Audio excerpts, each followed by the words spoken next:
Hello, I'm Kirsteen and I'm an artist.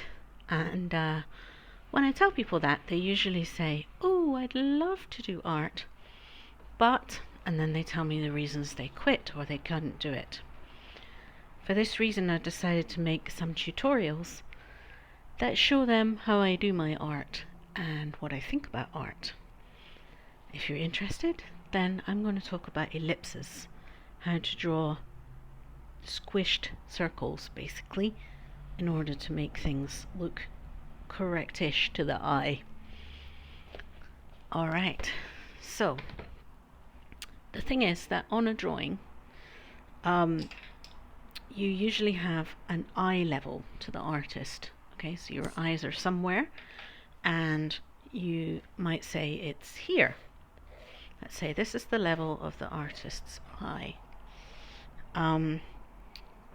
Just as an aside, the pencil that I'm going to use is going to be a 2B, so a little darker line so that you can see it in this tutorial. That's better. Now, an HB is the sort of usual pencil they give you a box of in school or in offices. It stands for hard black. So it's quite hard and it's quite black and it's considered good for writing. Then you get all sorts of hard pencils that don't really get used in art very much, although there might be some use for them. They tend to get used in technical drawing, so they go harder, harder, harder. And the ones that tend to get used in art are the B, the black ones. So an HB is a nice hard pencil to write with. A 2B is probably a better one to draw with, in my opinion. A little bit softer, a little bit blacker. Then they go, 4B, 6B, 8B, and they get blacker and blacker the bigger the number. And I will do a tutorial on shading with different B pencils, but at the moment I'm just going to draw lines with a 2B. So we're saying this is the artist's eye level. Now if you look at an object which is circular, like this one, this is like a little flat cylinder, lid off the green tea there. It has a circular view like that from your eye level, or a complete flat line view like that from your eye level. If you're looking at it flat on, you end up with a totally flat line. Now as I move this up, you see more and more, sorry, I'm trying to keep it level here, more and more of the inside. And as I move it down, you see more and more of the top. You see much more of the top than the inside here. So eye level flat, move it down, more top. Eye level flat, move it up, you barely see the inside, but you can just see a little bit of the inside there. So what I often see coffee shops and places like this, and people draw cups and they know that you can see inside to the coffee, so you get this, and then you get the bottom completely flat like that, and it looks very odd.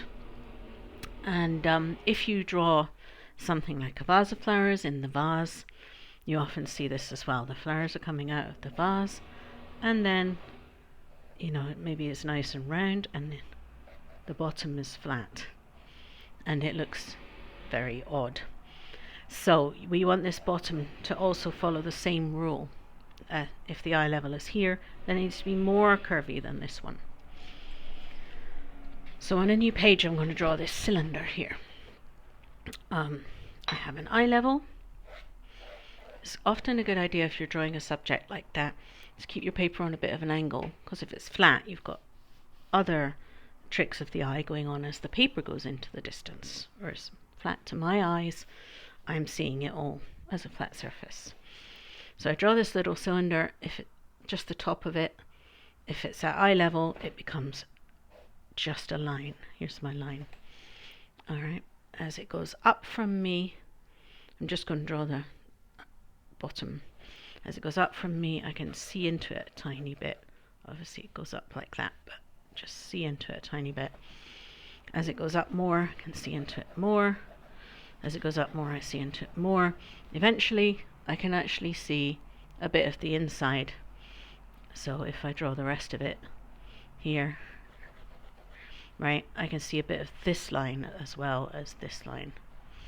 Obviously these are quick and scruffy drawings, don't worry about quality for this, we're just talking about understanding that as it goes up from your eye you see into it, and as I go down, the same effect in reverse. You can see a bit of the top, see a bit more of the top, see a lot of the top. Eventually it would become a full circle if I look straight down on it. And if I was to draw more of the object like this, you would see another circle here. As you can see, I'm drawing the whole ellipse, the whole flattened circle, to help me get it in the right place. Alright, and then I'm darkening the lines that you can actually see, and of course you could rub out the lines that you can't see. The lines that you can't see, the lines like this that are actually behind the object, but I've drawn to help me make it, are called construction lines. So I drew these lines to construct the object, but the eye can't actually see them, and when I rub them out, the object makes more sense. So you can rub out your construction lines. Now, I often leave them and just darken the ones I want because I think they look arty and fun and interesting, but you still need to know which ones, or I faint them and leave them a little bit like that because I think it makes it rough and sketchy and fun. But you still should know which ones are which. Very good. Now, I have notes here of what I was going to do, and it's all drawings. So let me see, that was explaining, if you have an object in the middle, as you can see, you can end up with it curving one way top and one way bottom, especially if it's a long object. These are rough sketches of mugs, and that's the exercise that I just drew for you as it goes up or down, but I think this one is actually clearer where I've shaded the objects a bit. Yes, don't draw it with a flat bottom. So this is a plant that's actually on my desk that I started to draw, and from where I was sitting I could see quite a lot of the inside of the plant growing out, and even more curved bottom. It was almost round because I was looking quite down on it, and I started to rub out my construction line. If I rub that all out, it makes more sense. And I so often see beautiful vases of flowers that people have painted or drawn or done in colour pencils, and then they kind of spoil it by giving the vase this flat bottom that looks odd. Obviously, art is a dictatorship. It's always your art. If you think that a flat bottom looks right for the thing you're doing because you want it to be cartoony or naive, or because it looked like that to you, or because you just decided it, it's your art. It's a dictatorship, not a democracy. You do you, as they say. So, but as the rule for perspective, for the way in which things look different as you view them from different angles, which is basically all the perspective is, or the way they look different as they disappear into the distance. The rule is looking down on it, see more of the top, looking up on it, see more of the inside, and then it will help you draw things if you want them to look right. So for example, here I have my little group of spices, and I'm looking at the top of this one. I'm seeing quite a lot of the inside, quite a lot of the top, and even more of the bottom, because it has, this is further away from my eye level. My eye level is going to be up here. These objects are below me on the table, and this is partly away from my eye level, this is further away from my eye level. So on my actual drawing, wider ellipse, more rounded, more like a circle. And as I have a label on this and a lid, these things are also going to follow that rule. So this label curves, there's an ellipse here for the label, right? I'm going to have to rub out all these construction lines, and there's an ellipse here for the bottom of the label, and it's going to be ever so slightly less thick or full than this one. the green tea next to it will be sort of the same, more or less, as the bottom of that, because they're about the same distance down from my eye. But the bottom of it is even further down from my eye because the thing is lower to me. It's got an even fatter circle on the bottom, and there's a line on here. It's going to follow that rule. This line on the packaging is going to follow that rule. Anywhere there's a line going around the object, it needs to follow the same rule. And the same with this spice. There's loads and loads of this nutmeg. There's loads and loads of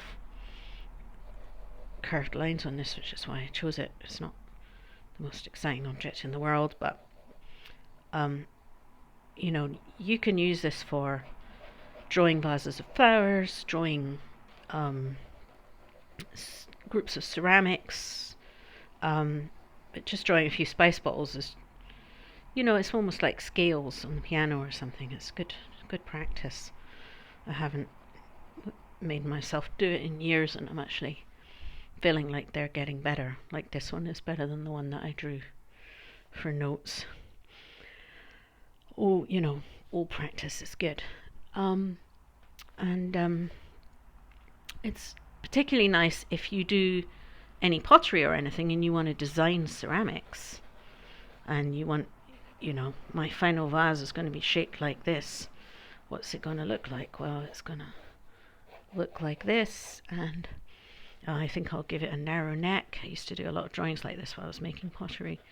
And then how am I going to decorate it? Well, I'm going to put a little on it, and before actually making the thing and decorating it, you can get a sense of, does my decoration fit on the object or not, before you go to all the trouble of making it and, you know, firing it and decorating it, and then you look at it and you go, ugh, I shouldn't have decorated it like that.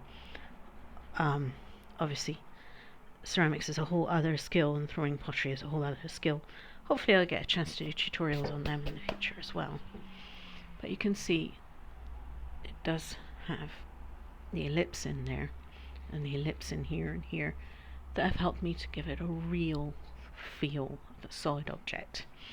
And eventually, if you give it a little shadow where the light is being blocked by the object, and a little shade as it curves around, at this point you would get some of your darker pencils as well as the 2B perhaps, then it gets even more three-dimensional. However, I'm not going to go into shading at this time. I'm going to do a whole lot of spheres, and we'll do shading objects in a different tutorial. So this was how to tackle ellipses. And please do feel free to like, subscribe, and comment things that you'd like help with. Running into difficulties with art, I would love to do a tutorial on dealing with them. Alright, thank you.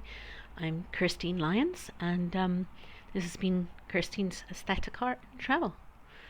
Goodbye.